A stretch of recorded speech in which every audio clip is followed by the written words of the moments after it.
And then conflict resolution techniques. They should always be face-to-face. A lot of times we try to avoid that conflict because we don't want that uncomfortable situation.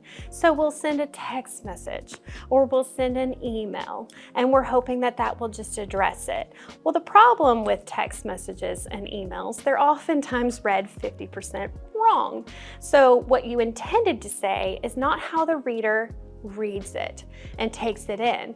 When you're talking face to face, they see your body language, they hear your tone, they can read into your intentions so much more clearly when it's a face-to-face interaction.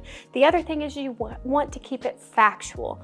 Leave your personal opinions at the door. They're just going to get in the way. Always stick to the facts of the situation. And then clear and transparent communications. Companies still today, for some reason, don't like sharing their pay process. And they really don't like being transparent when it comes to how they pay their individuals. Really, this is something that could be clearly done and could be very easily communicated to the team, and it may not have the backlash that you anticipated it having. Your employees are less likely to be disgruntled when it comes to pay, and that just removes that element of conflict from your employment door. So it makes sense to be more proactive with being transparent when you can as an employer. And then making sure you're setting those clear expectations.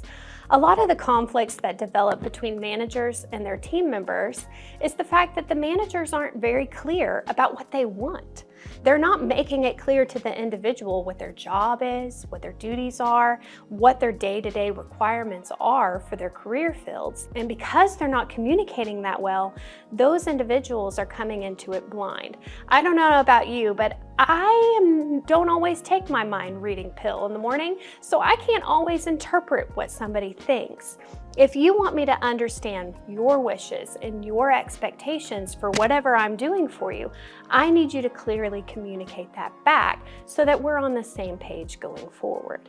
And then make sure you have some sort of translator when you have a communication barrier of the English not being their first language. So the fact that communication is already challenging and it's already going to stir up some additional conflict that was unwanted, when you have somebody that doesn't even speak English as their first language, that conflict becomes even more challenging. Do yourself a service. Find another team member or another manager or somebody that can help translate so that the communication is clear and understood by all.